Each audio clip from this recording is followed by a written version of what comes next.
Ô, Caio, sobre a ação de Deus. Por exemplo, Deus pediu pra você orar pelos enfermos, né? Por que não existe um padrão, assim, no sentido assim? Às vezes você vai orar, vai ter gente que vai ser curado, tem gente que não vai ser. Aí a pessoa não consegue entender se teve a ver com quem orou, com o jeito que ela orou.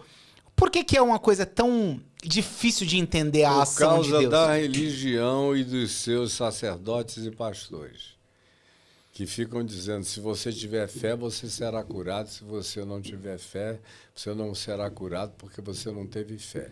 Ele, que é quem vai orar, nunca erra. Quem erra é você.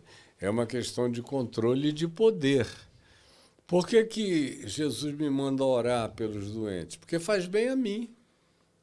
Mas Desenvolve amor. Mas ele pode ser curado. Pode, claro. Eu passei a minha vida orando com doentes que foram curados. E às vezes não. E orei por doentes que nunca foram curados. E como agora... você me explica essa falta de padrão? Porque existem absolutas liberdades divinas para determinar a sequência da natureza das coisas na vida de cada pessoa. Deus não está obrigado a fazer nada só porque em eu orando alguns ficam curados e em eu não orando alguns podem não ficar curados. Agora, quando eu oro, eu sempre sou curado, porque eu venço o meu egoísmo, a minha incredulidade, o meu cansaço, a minha indisposição. O ato de orar está cada dia mais demonstrado, não só na Escritura, mas hoje em dia até pela ciência, que a imposição das mãos tem um poder curador extraordinário quando o operador da oração é um indivíduo que se aproxima disso com serenidade, fé, amor, carinho, boa vontade. Agora, tem que ter um receptor com as mesmas condições de receptividade. Nem sempre acontece. E mesmo quando acontece, existem algumas pessoas para quem o melhor para eles é partir. Entendi. Porque o pessoal continua a achar que a morte é a última instância, e a morte já foi relativizada há muito tempo, a morte não mata mais ninguém, a morte é só um portal dimensional. Então, aquele por quem eu orei, que não ficou curado e morreu, entrou numa coisa superior à cura que ele poderia ter tido. Se eu tivesse orado com ele, ele tivesse ficado curado, mas crente não crê na vida eterna, na glória de Deus, na outra perspectiva, na outra dimensão. Tudo tem que acontecer aqui, agora especialmente nessa época de teologia do domínio, teologia da prosperidade, onde vida eterna virou uma banalidade, ninguém quer vida eterna. Todo mundo quer viver aqui. Todo mundo quer grana, casa, carro, poder, fama, likes, dinheiro, aparecimento. Seguidores. Tudo isso. O evangelho, na sua transcendência, está morto. E na sua prática cotidiana está morto também, porque esqueceram Jesus e ficaram só os coaches e os pastores que ficam se gloriando de Rolexes. Recebi um Rolex da graça de Deus. Olha o carro que Jesus me deu. Aí o cara chega lá com um Porsche. Jesus me deu. Rapaz, dá vontade. No tempo que eu treinava e lutava de jiu-jitsu e era casca grossa, graças a Deus eu não encontrei esses caras naquele tempo. Nem eles existiam. Porque naquele tempo, sem Jesus no meu coração, eu daria uma surra em cada um deles. Aleijaria, quebraria todinho. Porque são uns seres abjetos, nojentos, covardes e manipuladores. São verdadeiros diabos pastorais. Sim. E quem é que faz os milagres na igreja, nessas igrejas desses caras? Deus faz os milagres... Demônio opera muito na igreja desses caras. Em primeiro lugar. Segundo lugar, a mente. A mente tem um poder de sugestão extraordinário. Você vê que a maioria das curas nas igrejas dessas pessoas são curas brandas. Você não vê um cara chegar lá e o braço que não existia Operação de Maravilha, sim. surgir, um milagre Não. extraordinário, não tem. Você já viu algum milagre assim, Caio? Já. Já? Eu já vi. Agora, você não vê. Você vê o cara ali, alguém dizendo, olha como a perninha dela cresceu meio centímetro. Cara, com sugestão, qualquer coisa cresce meio centímetro. Os demônios desses grupos aí, é tudo demônio que eu tiro no tapa na bunda. Levanta! Você não está endemoninhado, coisa alguma, tua calcinha está aparecendo, eu estou vendo aqui a tua vagina. Levanta! Ai, meu Deus! Rapaz, o que eu já fiz disso, e não sobra uma endemoninhada no chão.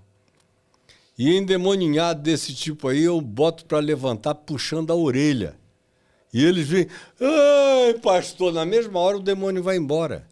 Demônio verdadeiro não é essas brincadeiras dessas igrejinhas neopentecostais, nem das churches de teto preto, onde não acontece nada.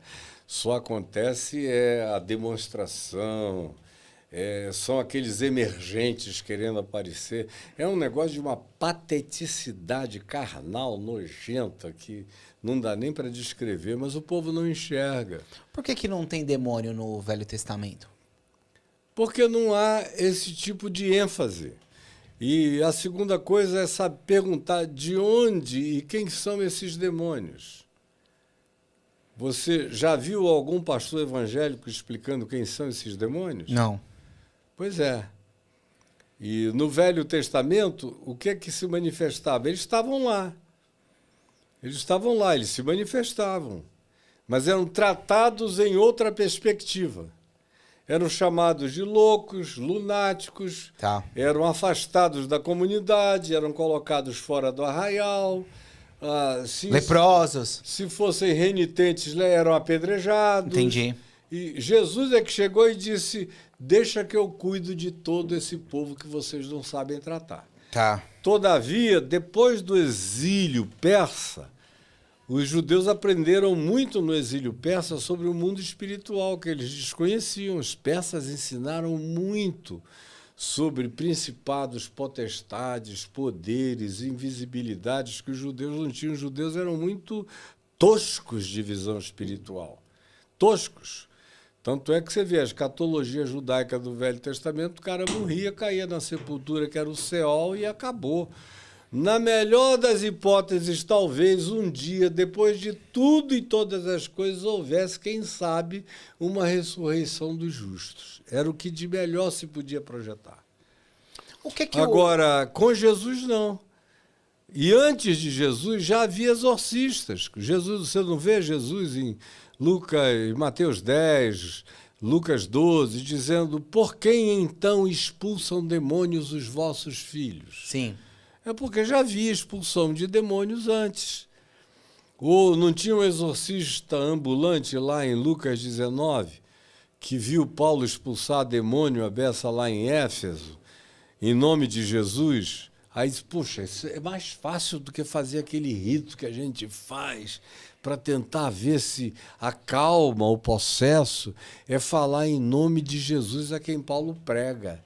Aí foram lá para casa do endemoninhado, os filhos de Seva, que eram os exorcistas ambulantes que saíam vendendo exorcismo em Éfeso, e pregaram e disseram para o endemoninhado, em nome de Jesus a quem Paulo prega, sai dele. Aí o endemoninhado saiu correndo atrás dele, deu-lhes uma surra, deixou todo mundo nu, pelado, rasgado, ferido, quebrado. Eles saíram desesperados porque os demônios disseram, nós conhecemos a Jesus e sabemos quem é Paulo, mas vocês quem são? E aí, cacete neles.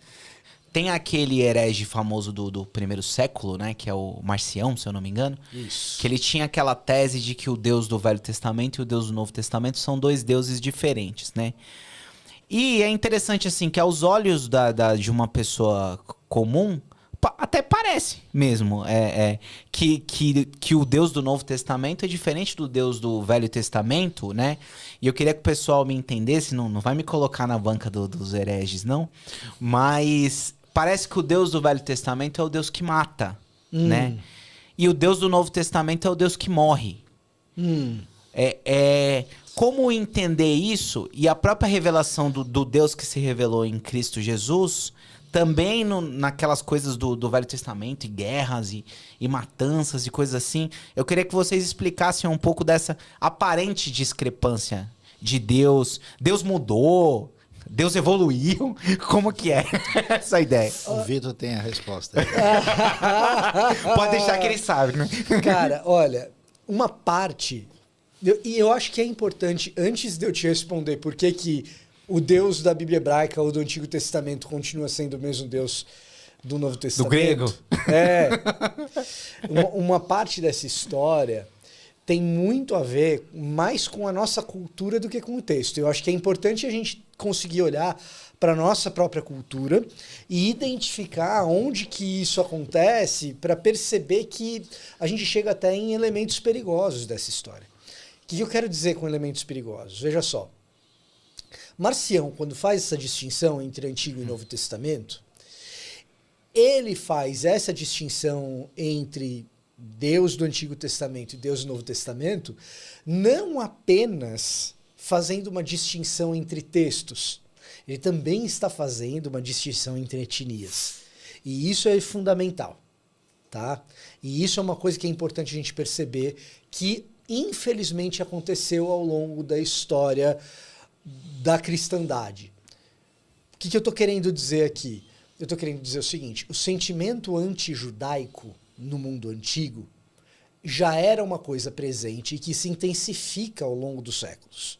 E culmina no século XX com o antissemitismo, que a gente nem precisa ficar falando muito a respeito do caos. A história tá aí, né? A história tá aí, o Sieg Heil tá aí, todas as questões do antissemitismo atual até mesmo. A gente fala muito da Segunda Guerra, mas o antissemitismo ainda persiste. E uma parte dessa leitura sobre o Antigo Testamento e Novo Testamento, ela diz respeito a uma predisposição que se tinha já no primeiro século, e que se desenvolve, se intensifica durante a Idade Média e chega na teologia cristã alemã com muita força, de tentar traçar uma distinção muito clara entre uma religião menos legítima judaica e uma religião mais legítima do movimento de Jesus, cristã, e quiçá até mesmo separada do judaísmo. Então, sim, existem elementos no texto que podem levar alguém, se lendo isoladamente elementos desses textos no Antigo Testamento e elementos desses textos no Novo Testamento, chegar a uma conclusão de, parece ter uma falta de harmonia entre essas representações de Deus aqui. Sim, dá para chegar nisso só com texto. Mas a verdade é que, na realidade concreta da história, não é só com texto que se chega nessa conclusão. Existe uma predisposição cultural a gente valorizar aquilo que é ocidental grego e deslegitimar e subestimar aquilo que é culturalmente judaico/hebraico. É uma coisa que se fez ao longo da história. Com esse disclaimer, eu acho que a gente pode ir para os textos específicos e falar, bom, eu já sei que existe talvez uma predisposição aqui de olhar para esse texto de uma determinada forma, para aquele texto de uma outra determinada forma, por causa dessa predisposição antijudaica. Mas aí a gente pode olhar texto a texto, caso a caso. Eu quero sugerir, por exemplo, que existem uma miríade de textos do Antigo Testamento que revelam um Deus misericordioso. A gente pode começar isso em Gênesis, Deus conversando com Adão. Uhum. Não é Adão que procura Deus depois de comer do fruto do conhecimento do bem e do mal. É Deus que vai conversar com ele. O salmista diversas vezes vai dizer que a misericórdia de Deus se renova, vai dizer a respeito do amor de Deus, vai dizer a respeito de uma palavra-chave no Antigo Testamento chamada Hesed, que é um amor peculiar de uma aliança que Deus guarda a parte dele, embora o povo descumpra a parte. Então você tem um contrato. O povo descumpre a parte dele no contrato diversas vezes. E Deus reafirma a parte dele no contrato em vez de rompê-lo. Mas eu acho que a tensão não é essa, viu? Eu acho que a tensão não é o Deus misericordioso no Velho Testamento. Eu acho que a tensão é que você não tem o Deus punitivo na pessoa de Jesus. Então, Mas tem. será? Mas não, tem. então, aí isso Basta que eu quero ler que Apocalipse. Eu tô representando o senso comum, tá, pastor? Não, então, mas tudo bem, mas vamos lá. Eu acho que o Vitor levantou um negócio que é fundamental. Sim. Porque é o seguinte, os judeus sempre foram o povo mais odiado da antiguidade. Razão muito simples. Os impérios poderosos pegavam, dominavam, escravizavam todo mundo baixa a cabeça e faz o que eles mandam. Aí chegam uns caras que dizem, não, o Deus de vocês não vale nada. Eu não vou baixar aqui para o imperador. Desculpa, hoje é Shabat, a gente não vai trabalhar. Como assim? Você é escravo. Então, quer dizer, eu não posso entrar no seu templo, eu sou o dono do mundo. Então, persas, gregos, romanos odiavam os judeus. Quando o cristianismo primitivo surge, ele é uma superstição judaica. Ele é igualado como um tipo de coisa rejeitável. Só que, com o tempo, essa fé cristã entra e cresce no mundo greco-romano, e com o tempo surge o que eu vou chamar de ciúme de Jerusalém. Como assim? Por que esse tesouro de riqueza espiritual está ligado a esse povo? Não, Jesus precisa se tornar grego e romano. Então, não é Jerusalém, agora quem manda é Roma, é Constantinopla e mais recentemente Genebra e outras coisas mais. E nesse sentido, todo o olhar que surge é um olhar de dizer qualquer coisa que soe ligado à realidade antiga, negativa. Por exemplo, Jesus é judeu, mas quem matou Jesus foram os judeus, mas os discípulos todos eram, todo mundo é judeu, bem-vindo à realidade concreta, mas você enfatiza o lado errado. Então, por exemplo, quem não leu o Antigo Testamento, não leu o Novo, pode pensar numa loucura dessa que o Marcião disse no século II, porque é o seguinte, já ouviu falar de Ananias e Safira? E eles estão em que livro? Crônicas? Estão onde? Deuteronômio, Josué?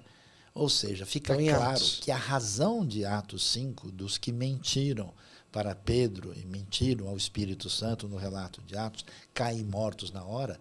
Já vi algum texto de um livro dizer horrível coisa, horrenda coisa cair nas mãos do Deus vivo? Está no livro de Hebreus. Já viu aquela história de 1 Coríntios, que aí aqueles que tomam a ceia indignamente, entre vocês, alguns que morreram e outros que estão doentes? Então, de onde o pessoal tirou essa ideia, ninguém sabe. O Vitor mencionou Jesus no Apocalipse, né, que tem uma espada que sai da sua boca.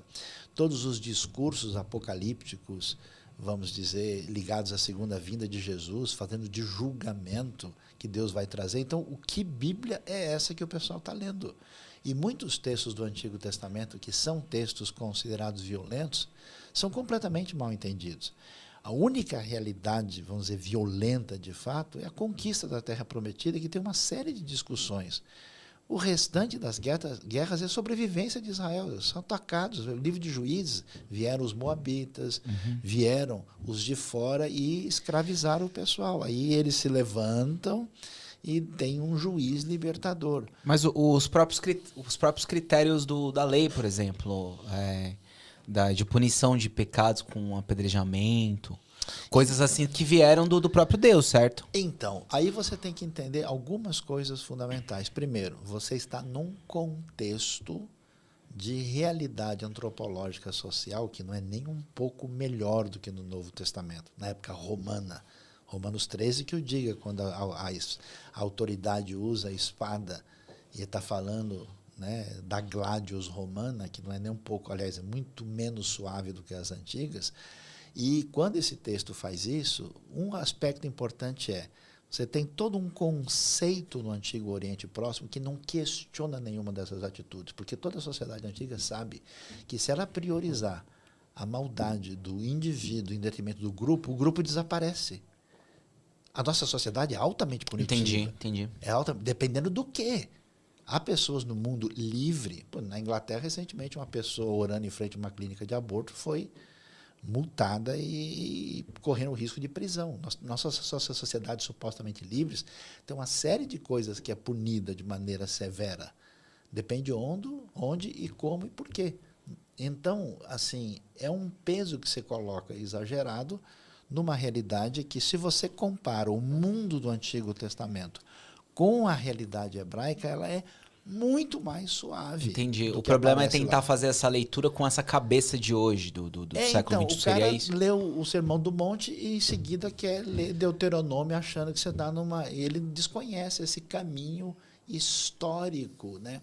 E só para fechar aqui antes, né?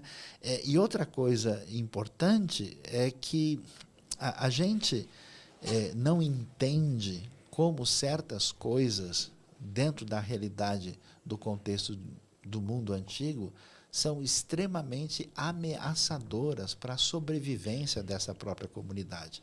Então, se eles fossem, digamos, leve nesse processo, a gente sabe, e eu acho que a prova significativa é uma só: os grandes impérios que foram frouxos na sua situação moral estão todos enterrados, estão nas ruínas do museu. E o povo de Israel está vivo até hoje, porque eles se basearam nesses princípios ignorantes que os grandes seculares do mundo recente acham que é um absurdo, enquanto cometem muito mais atrocidade. Nunca se matou tanta gente na história humana do que no século XX, século XXI, pela civilização mais avançada e superior aos ignorantes hebreus do passado. É complicado o jeito que o pessoal coloca a história.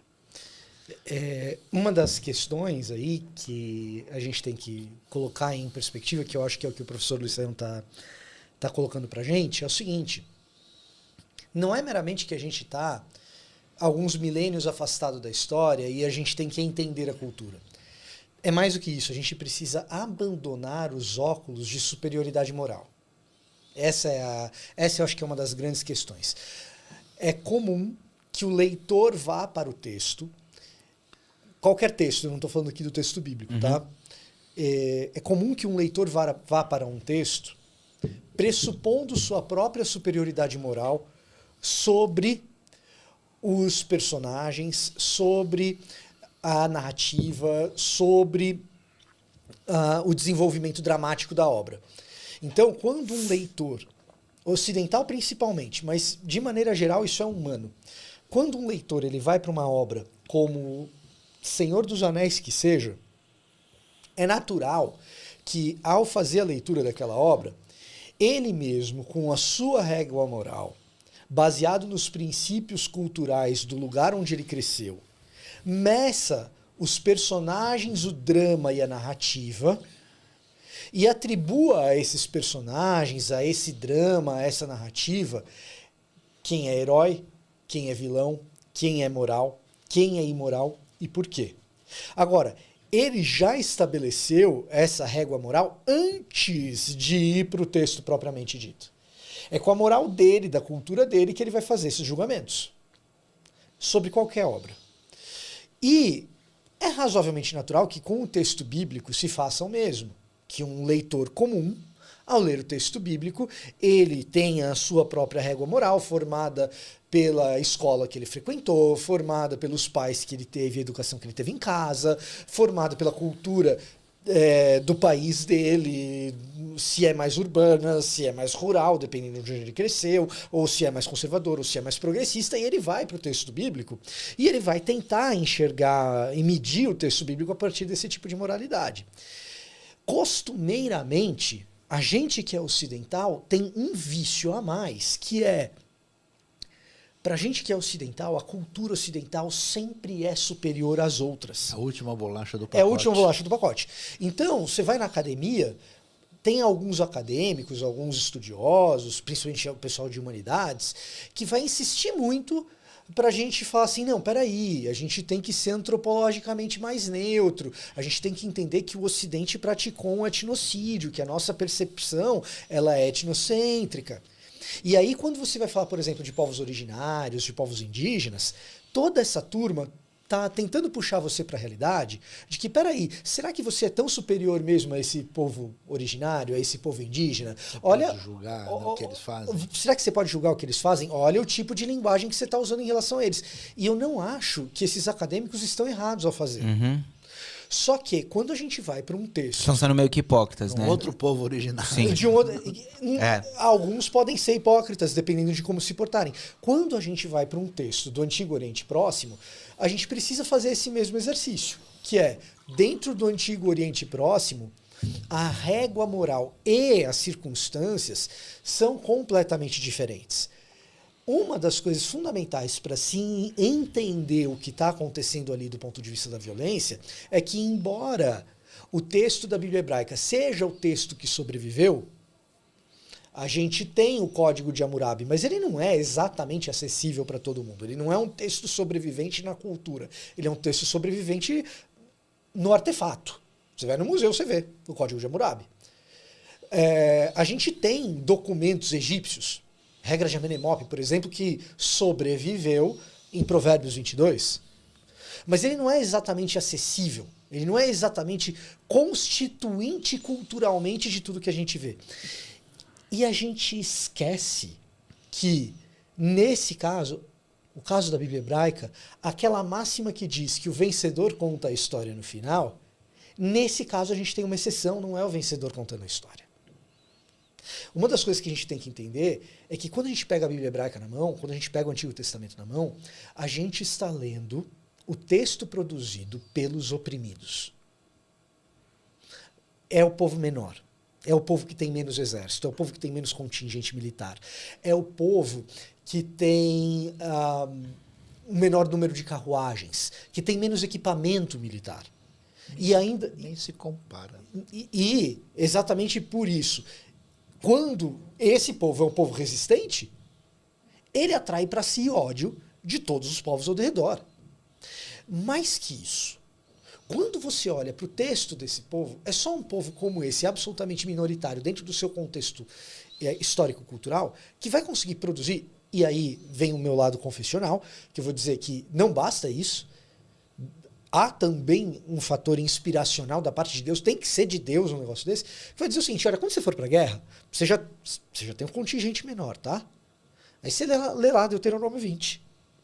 Quando você for para a guerra, se tiver alguém que acabou de comprar uma nova propriedade, dispensa ele do serviço militar, porque ele não aproveitou ainda a propriedade nova. Se tem alguém que acabou de casar, dispensa ele do serviço militar, porque ele ainda não teve o momento dele com a esposa dele. Ficará um ano em sua casa para promover felicidade à mulher que tomou. Perfeito. E aí você vê um povo absolutamente ameaçado pelos povos vizinhos, que já não tem um contingente militar lá muito alto, toda hora tem que ficar fazendo censo para ver se dá conta de sobreviver. E aí, quando vai para a guerra, a lei desse povo é, vá para a guerra com menos contingente. E aí você começa a falar, peraí. Não estou entendendo. Não estou entendendo. O tal do Deus do Antigo Testamento não é que ele é diferente do Deus do Novo Testamento, ele é profundamente enigmático. Se a gente não percebe o tipo de milagre que ele está propondo. E aí, quando a gente vai olhar alguns fenômenos violentos do texto bíblico como um todo, do cânon completo, tanto do Antigo quanto do Novo Testamento, o professor mencionou a morte de Ananias e Safira. Uhum.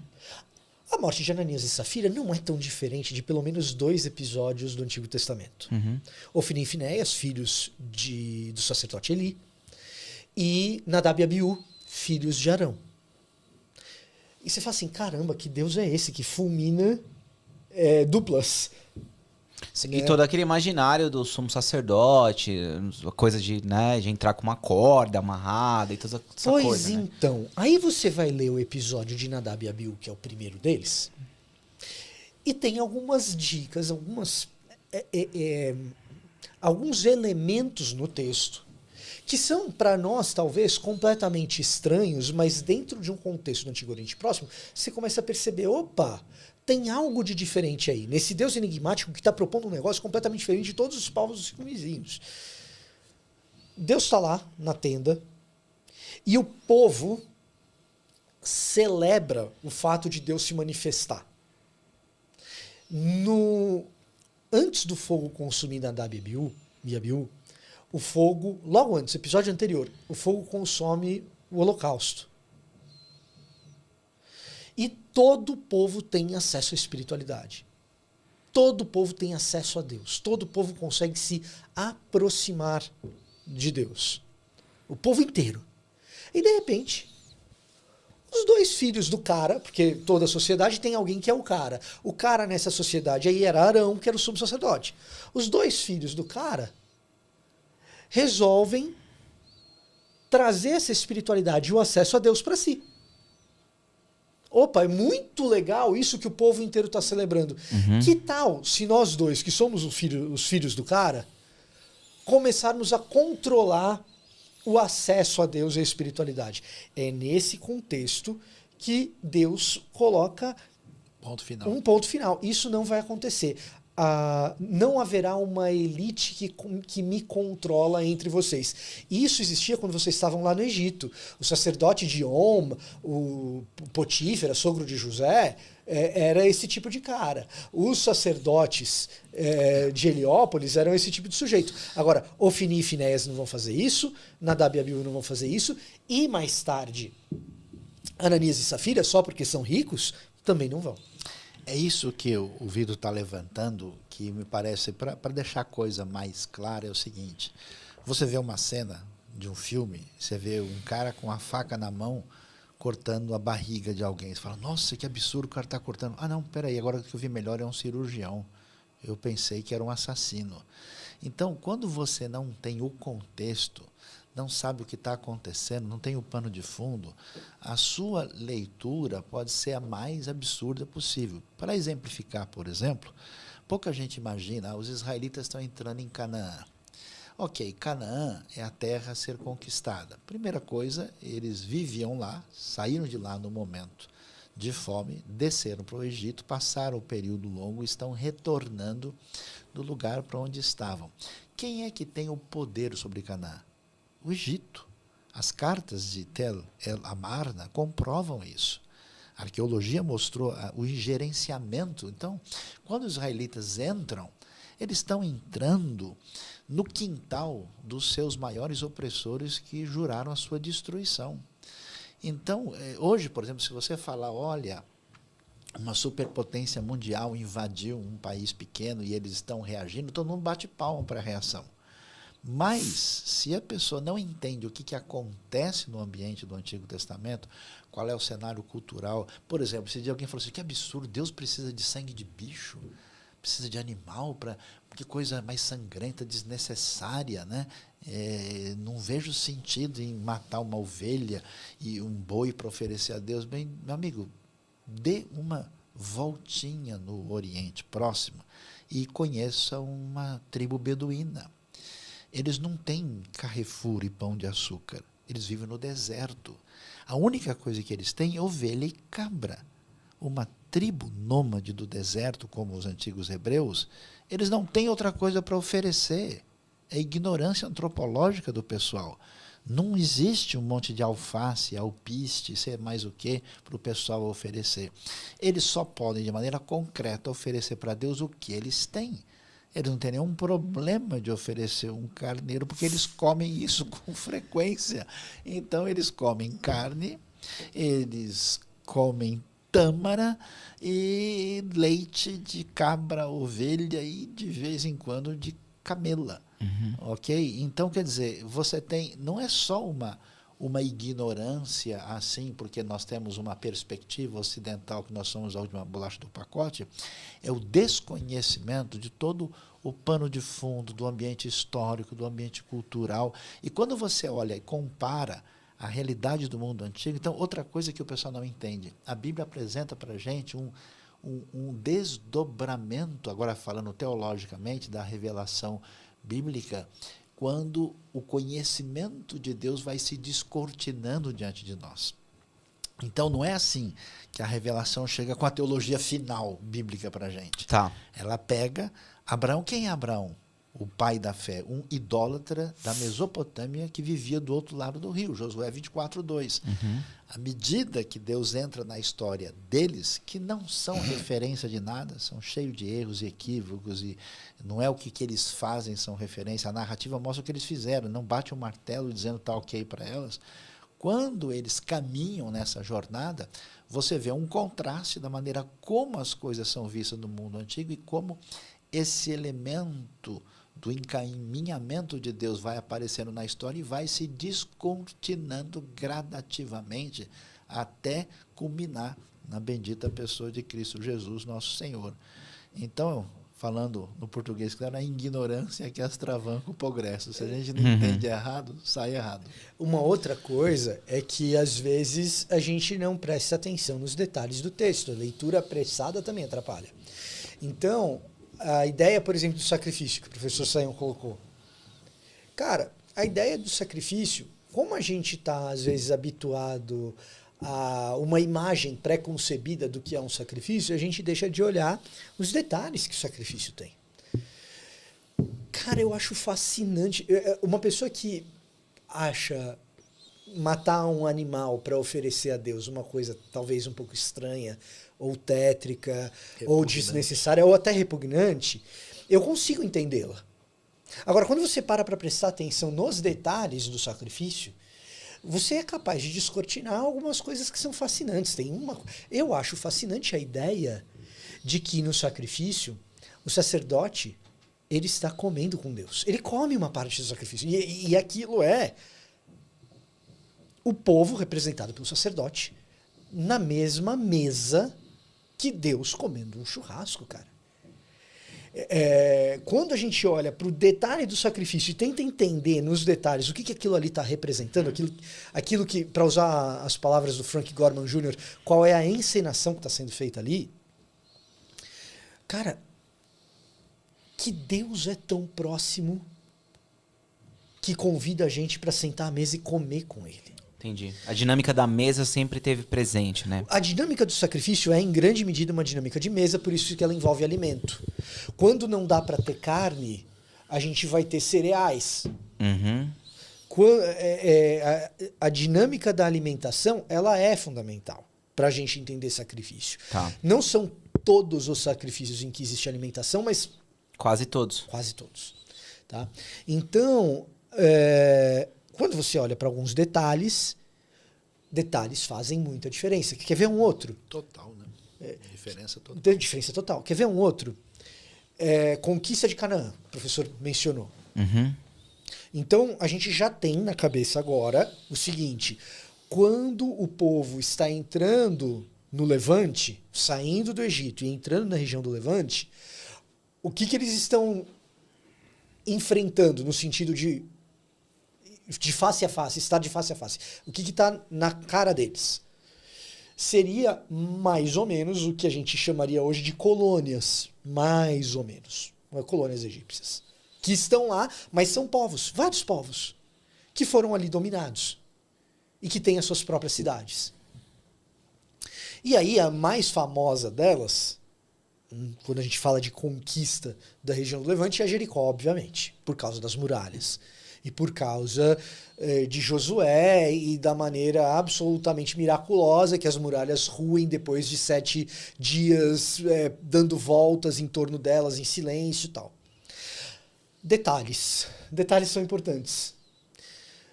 São 7 dias dando volta. E aí toca-se uma trombeta. E as muralhas ruirão, como diria a canção de criança que a gente está acostumado.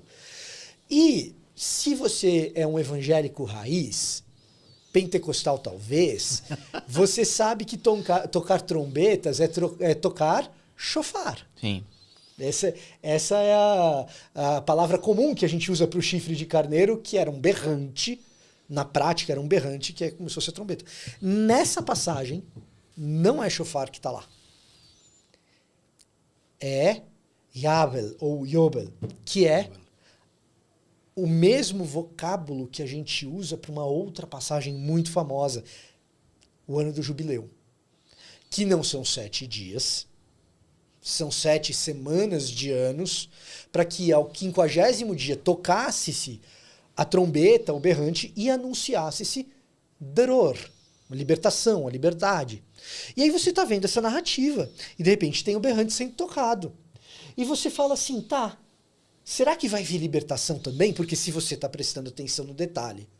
E no padrão de repetição de histórias, tem um autor bastante famoso que ensina a gente a ler a Bíblia prestando atenção nesses detalhes literários e padrões de repetição, que é o Robert Alter.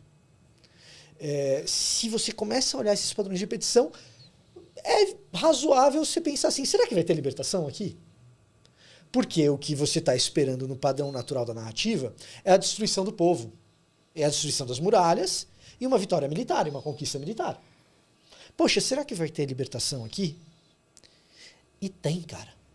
A hora que você olha para os detalhes da história, tem. É o foco principal. E é o foco principal. Raabe está sendo liberta ali. Então, e o bizarro é que Raabe é mulher e é cananita, num texto supostamente que tem um foco etnocêntrico. Supostamente seria o foco da glória do povo hebreu. O que está acontecendo ali não é a glória do povo hebreu, é o resgate de uma mulher que está sendo oprimida por uma cidade. Raabe mora no muro. Se você tem uma cidade murada, você construiu um muro porque tem ameaça. Como é que era você falou, né, que tem essa questão também do mundo bíblico no Antigo e no Novo, né? Quais que são as principais diferenças, assim? Do Antigo e do Novo? E as principais características de cada um, mas assim, falando de uma forma bem básica, claro. Eu né? gosto mais de falar das semelhanças, Tá. porque na Antiguidade as coisas não mudavam tão bruscamente como as coisas mudam hoje. Hoje, em questão de um século, muda tudo, tudo vira ao avesso. Mas na Antiguidade nós temos 10, 20 mil anos de história, onde a forma de pensar é relativamente parecida. Por exemplo, não há uma separação entre divino e profano. Tudo está no âmbito do sagrado e do divino. Então, No Antigo? No Antigo Testamento. E no Novo também. O mundo do Novo Testamento não faz divisão entre sagrado e profano. É tudo o mundo dos deuses. E eu estou falando do mundo do contexto, tá? Os sumérios, os mesopotâmicos, os babilônicos, os gregos e os romanos, eles associavam toda a sua realidade às esferas que eles consideravam como as esferas divinas. Tanto é que a forma deles se relacionarem com os deuses, que era uma forma eminentemente de barganha, era refletido na sua forma de vida, na sua forma de vida familiar, na sua forma de vida em sociedade, na sua vida comunal, na sua vida particular. Os deuses estão em todos os lugares e tudo está dentro do comando dos deuses. Então o mundo era fragmentarizado em zonas de atuação de deuses dos mais variados tipos. Para os gregos existia um panteão, que são os deuses olímpicos. Para os babilônicos tinham certas divindades, que eram as divindades, por exemplo, astrais, o sol, lua, a estrela, as divindades que geram vida.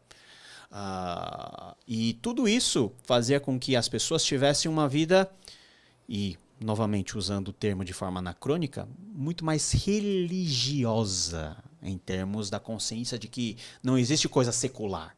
Por exemplo, hoje nós vivemos numa secularização, por exemplo, há uma divisão muito concreta entre Estado e religião. Na antiguidade não faz sentido falar sobre divisão entre Estado e religião, porque o monarca era considerado filho dos deuses. O monarca era considerado um deus vivo, como os romanos vão fazer a partir de Júlio César, divinizando as figuras romanas, mortas ou vivas. Então, há uma mistura, um amálgama aí entre aquilo que é ordinário e extraordinário, aquilo que é sagrado e aquilo que é dito profano. Não tem essa separação. E a palavra de Deus constantemente dialoga com esse contexto, porque a palavra de Deus foi escrita dentro desse contexto. Dentro desse contexto onde existem muitos e milhões de deuses, onde os deuses se relacionam de maneira barganhada com os seres humanos. Como que Deus se revela sobre si, sobre o que ele faz e sobre o papel do seu povo? No que Deus, o Deus dos judeus, o Deus dos israelitas, o Deus de Abraão, o Deus de Isaac, o Deus de Jacó, o Deus de Jesus Cristo, ele se diferencia desse amplo contexto que mais ou menos é igual na antiguidade. Esse é um grande ponto de atenção das Escrituras. Para além do uso prático das escrituras, como na pregação ou como na leitura devocional, nós temos todo um texto que ecoa esse mundo antigo. E o conhecimento desse contexto é fundamental para que a nossa leitura da Bíblia seja mais esclarecida, as coisas sejam muito mais nítidas e nós, assim, possamos compreender melhor aquilo que o texto bíblico diz, que muitas vezes não é muito claro, mas quando você vai para o contexto, algumas peças se encaixam melhor. Legal, legal. E no Novo? O que você quer saber sobre o Novo? No Novo, a questão por exemplo, a gente tem ali no Velho o Oriente Médio e tudo mais, né? E aí no Novo você já tem o apóstolo Paulo avançando para outros lugares, mas isso tem uma mudança significativa também, a questão de contexto de lugares? Sim, porque o contexto do Antigo Testamento é o contexto geográfico do Antigo Oriente Próximo. Sim. Né, que abarca norte da África, que abarca toda a região, né, da Palestina, que abarca toda a região do Oriente Médio e a Ásia Menor. O Novo Testamento, ele mostra Paulo fazendo a travessia da Ásia para a Europa. Uhum. Né? A Europa, em algumas instâncias, é citada no Antigo Testamento, em alguns lugares, mas a travessia efetiva para um novo mundo, que é o mundo europeu, acontece por meio da expansão do Evangelho. Sim. Então, nós estamos falando de contextos semelhantes, governados por impérios diferentes, em tempos diferentes, e nós estamos falando de um deslocamento do Oriente para o Ocidente. Uhum. Né? Nós temos esse deslocamento que acontece de forma geográfica, mas também todo mundo que tem as suas particularidades no Novo Testamento, que é o mundo greco-romano, né? É um mundo que tem uma importância muito grande voltada à herança grega, mas um mundo já totalmente dominado por uma forma de pensar muito mais pragmática, violenta, que é o poderio romano, o poderio do Império Romano, que está em pleno domínio de todo mundo conhecido nesse tempo. Existe uma forma correta de ler a Bíblia? Forma correta de ler a Bíblia? O mais importante é ler, né? E não existe uma regra escrita em pedra ou um beabá que a gente utiliza. Não, a Bíblia só pode ser lida dessa maneira. Nós temos dicas que nós damos para as pessoas para que elas possam se aproveitar melhor da leitura bíblica, né? Por exemplo, ler sempre considerando o contexto histórico, porque isso vai localizar muito bem o leitor naquilo que ele está lendo e para ele fazer as aplicações corretas. Porque tem muitas coisas na Bíblia que são colocados como lei, inclusive, e que não faz sentido nós praticarmos hoje. A lei de Moisés falava em trazer um novilho para sacrificar no templo. Se você leva ferro e fogo e fala assim, não, essa é a palavra de Deus, eu tenho que obedecer dessa maneira, você ignora toda essa progressão teológica que leva a uma outra realidade que é praticada no Novo Testamento, que essa sim nós imitamos. O pessoal fala que Deus não muda. Mas não parece que Deus mudou do Velho Testamento para o Novo? A impressão que dá não é essa? Que Jesus é como se fosse uma versão de Deus mais mansa? Olha, o Deus do Velho Testamento é o Deus semítico dos judeus, que é a cara dos outros deuses dos povos. É que o povo é muito ignorante, não estuda história, nem antropologia, nem arqueologia, nem nada. Ele é a imagem e semelhança do povo. Ele é a imagem e semelhança, antes de ser dos semitas judaicos, por exemplo, o deus El, que a gente adora nas nossas canções, El Shaddai, Sim. El Shaddai. O deus El era um deus cananeu, casado com uma deusa chamada Acera. Aí o que os judeus fizeram? Tiraram a deusa Acera da jogada, mas ficaram com El. A própria palavra, a designação de Elohim, vem de El. E na maioria das vezes o Elohim designa anjos, seres superiores de outras naturezas. Olha, a Bíblia, se você for olhar com acurácia, sem medo histórico, intelectual e acadêmico e filológico e histórico de chegar aonde as coisas estavam, você vai encontrar um outro livro que os crentes nunca leram, nem querem ler e os pastores não querem nem saber, porque esse pacotão que está aí é ultra conveniente para manter todo mundo sob controle. Sim. Aí quando qualquer um que saiba disso, e no meu caso, quando eu digo isso, eu viro herege por estar dizendo a sequência da verdade cronológica de como as coisas mudaram. Então, na realidade, a única coisa que vincula Jesus ao Velho Testamento é a genealogia de Jesus que vem do Velho Testamento. Agora, uma genealogia perversa. Porque eu não queria ter aquela genealogia de Jesus, só tem gente canalha ali, com exceção de uns poucos, né? É rei perverso, é gente que matava filho, é gente idólatra para todo lado, é um negócio horroroso. E até os melhores, como Davi, é lindo, lindo, lindo para 3.000 anos atrás, onde todo mundo matava todo mundo, ele matava menos, era um cara mais sensível, mais humano em algumas coisas, mas cometeu as barbaridades que eu dou graças a Deus que meu pai nunca nem em pesadelo sonhou em praticar. Sim. Você vê, por exemplo, Abraão, herói da fé, mas se eu imitar Abraão, eu vou ser excomungado de todos os lugares, porque Abraão não cabe nem nas igrejas evangélicas de hoje, nas práticas do cotidiano dele. Jacó era um bicho que precisava se converter, e até o fim da vida ele continuou amargo.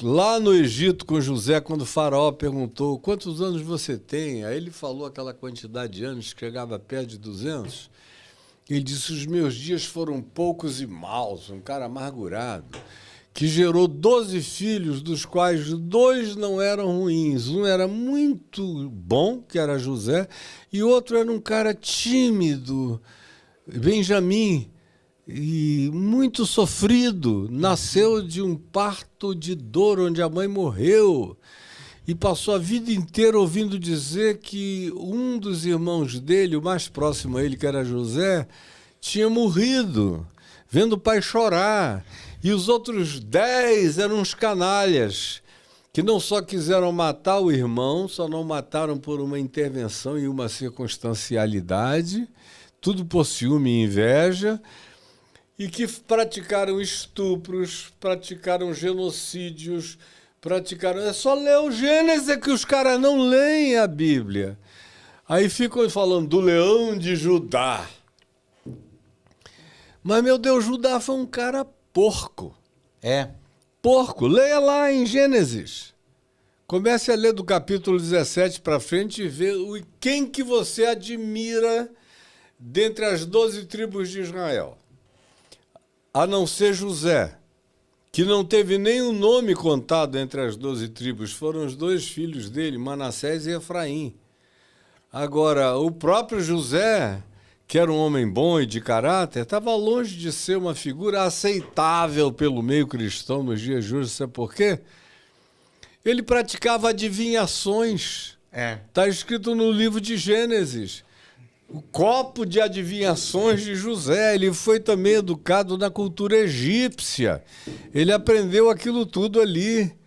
Então, o povo, na ignorância deles, são capazes de apedrejar e expulsar todo mundo que parece com os heróis do Antigo Testamento, que eles veneram, embora não conheçam, nenhum deles não queiram conhecer, não saibam coisa alguma. Então, o maior problema que a gente tem hoje é a Bíblia ser colocada para ser considerada como um livro inerrante, que não é corrigido nem pelas práticas de Jesus e que gera uma igreja esquizofrênica. Porque se você aceitar os pressupostos do Pentateuco e de Moisés e quiser conciliar isso com Jesus, só se tornando um ente esquizofrênico. Quando o próprio Moisés disse, olha, eu sou relativo, depois de mim vem um outro a quem vocês devem seguir e obedecer em tudo. Porque o que eu estou dando aqui para vocês é a relatividade de algo que é circunstancialmente adequado a esse tempo, a essa hora. Mas eu não sou a revelação final de nada. Então, Mas colocar era Moisés... necessário isso, que houvesse esse sistema para que Cristo viesse? Não, não era. Na realidade, não era. Isso é apenas porque, como a gente vive no espaço-tempo, no espaço-tempo você tem que ter determinadas sequências históricas, porque do contrário você não tem história. Por que Deus era tão detalhista naquele sentido de...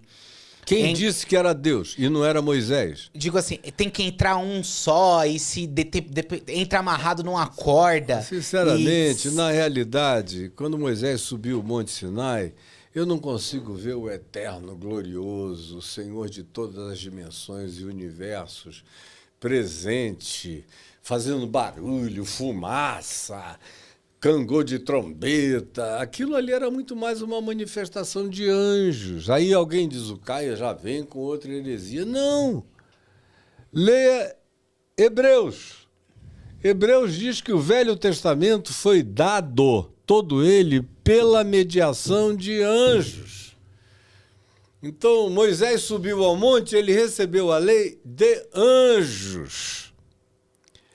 Tudo que você encontra no Velho Testamento, você encontra anjo o tempo todo se manifestando, circunstancialmente.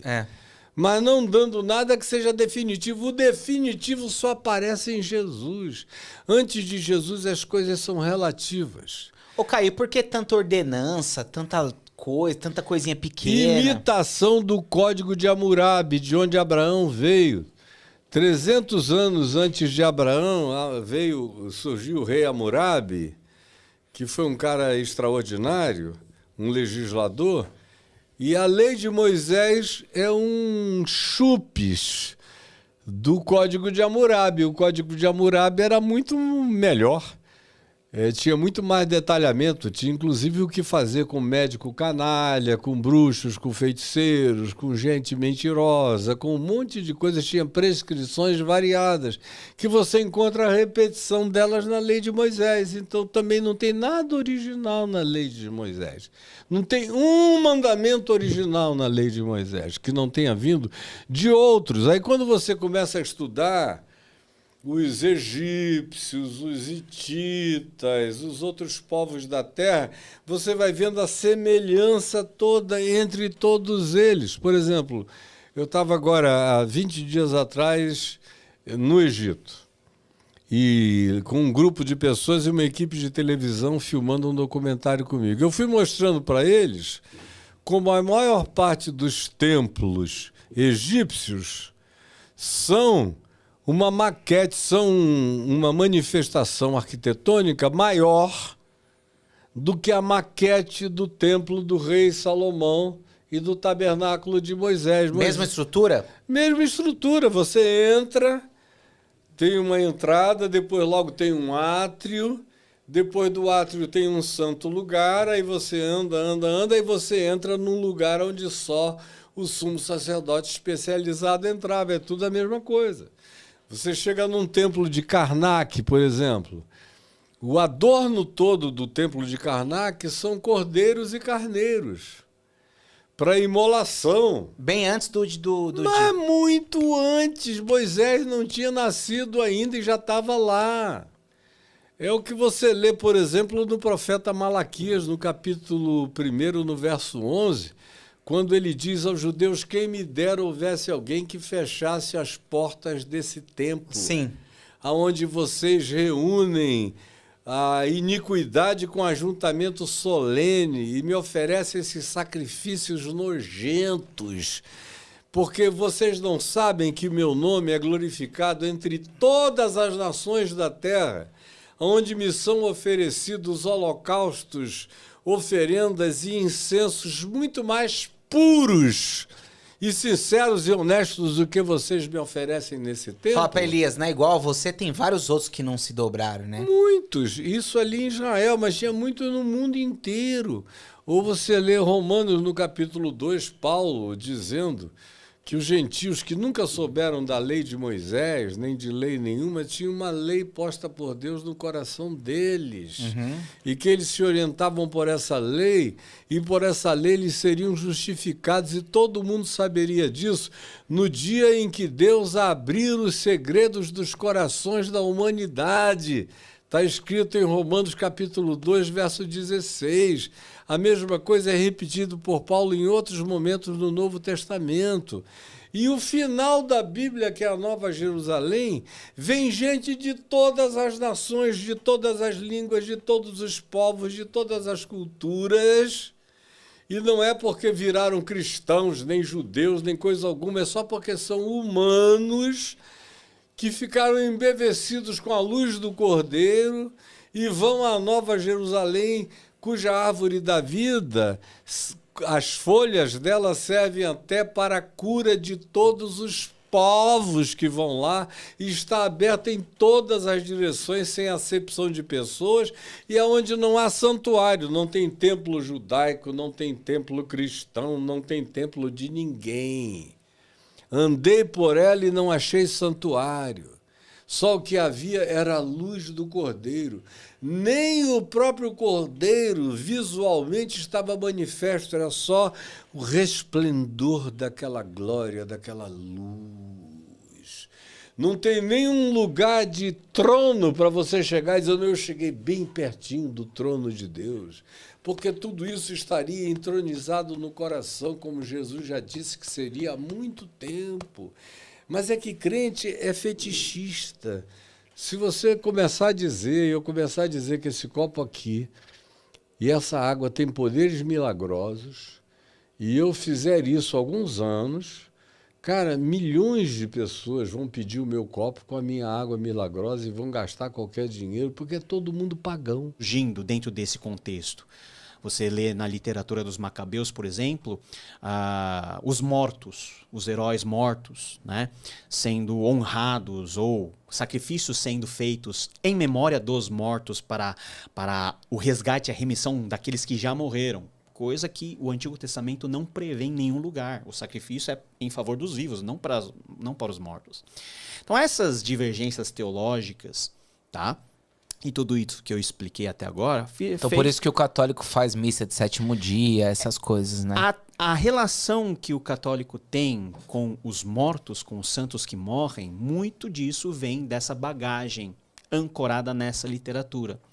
Então, esse é um ponto de diferença entre o católico e o protestante. Uma igreja evangélica jamais teria um culto em homenagem a alguém que morreu, né? Não no sentido desse culto beneficiar o morto. Exato, um culto em homenagem a alguém que morreu. Nós temos ofícios fúnebres, né? Nós temos isso, o velório, né? Tal. Mas agora, tipo, o estilo é a missa do sétimo dia, já faz 7 dias que a pessoa morre. Não, nada dos vivos afeta os mortos na perspectiva protestante, porque uma vez que morreu, segue-se o juízo. Mas você veja que as vários tipos de diferenças que nós temos entre as tradições cristãs também vêm desse contexto canônico, do que você aceita, do que você não aceita. Então, o protestante ele vai dizer que não tem problema ter tirado os 7 livros que são considerados apócrifos, porque são livros que nunca foram aceitos pela tradição judaica como livros sagrados e que contêm divergências teológicas irreconciliáveis com aquilo que é a forma da teologia do Antigo Testamento de encarar as coisas e da forma como nós encontramos a realidade na pessoa de Jesus Cristo e a partir do Novo Testamento. É lógico que os católicos vão defender o uso desses livros por causa de toda a tradição que vem a partir da redação desses livros e esses livros sendo assimilados dentro de uma tradução importante do Antigo Testamento, que é a Septuaginta. Na Septuaginta tem todos os deuterocanônicos. Então, a tradição do catolicismo vai se ancorar muito na Bíblia grega, que é a Bíblia utilizada textualmente em quase todas as citações do Novo Testamento.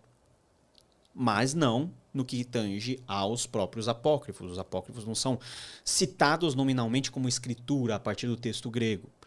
Então o protestante vai se remeter a uma tradição muito mais antiga e para o protestante muito mais segura, que é a tradição do próprio judaísmo. E note, quando eu falo judaísmo, nós estamos até sendo anacrônicos, porque judaísmo como expressão religiosa é algo que se pratica hoje. Estou falando da convicção teológica dos judeus, dos israelitas no Antigo Testamento, ou seja, a religião do Antigo Testamento. Então nós temos todo esse caldo que torna a discussão muito interessante. Esses 7 livros estão na Bíblia Católica? Estão na Bíblia Que é Católica. o Tomé, né? Tomé não. Tomé...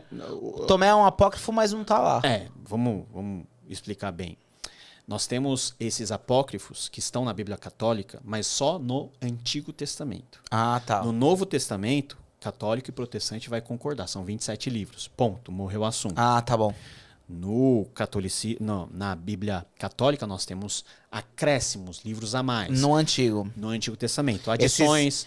Esses apócrifos que são muito famosos, tipo Tomé, Maria Madalena, todos esses não estão. Todos escritos muito posteriores ao cristianismo e não aceitos por nenhuma tradição cristã antiga, né, e importante em termos, né, Enoque históricos. tá na Católica? Enoque não. Enoque é uma produção que se remete ao Antigo Testamento, embora tenha sido escrito depois de Cristo. Ah, tá. Interessante. Né, no intervalo, na verdade, né, no limbo entre o Antigo Testamento e o Novo Testamento, para ser mais preciso. Algumas coisas dessas ideias que a galera tem até sobre o diabo, não sei o que lá, vem de alguns apócrifos, né?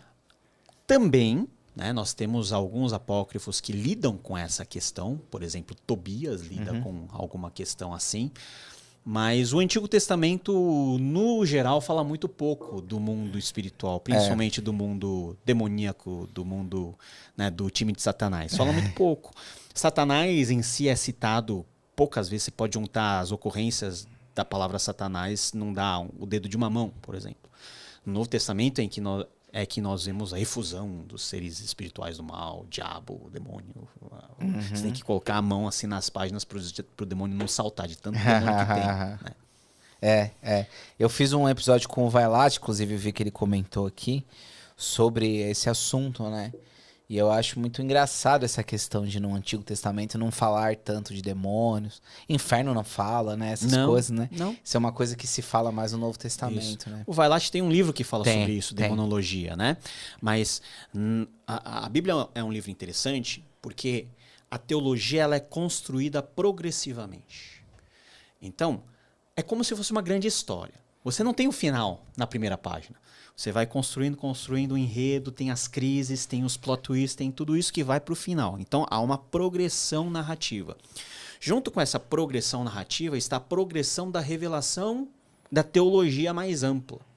Então, em Gênesis, não vai aparecer Satanás de forma tão explícita. Não vai ter toda uma doutrina fechada sobre o diabo e sobre o demônio nas primeiras páginas de Gênesis ou espalhado pelo Antigo Testamento. Isso vai sendo desenvolvido aos poucos até que, ao fim do Novo Testamento, nós temos uma consciência construída ao longo do tempo, e para nós é fácil porque nós estamos depois que a Bíblia foi encerrada, então a gente tem uma visão mais por cima de como que é essa curva de construção de todas as doutrinas bíblicas. Então, o trabalho de você construir uma doutrina é um trabalho que você pega de Gênesis a Apocalipse, capa a capa, e vai fazendo um trabalho de levantamento de dados para você meio que categorizar o que a Bíblia fala sobre o diabo.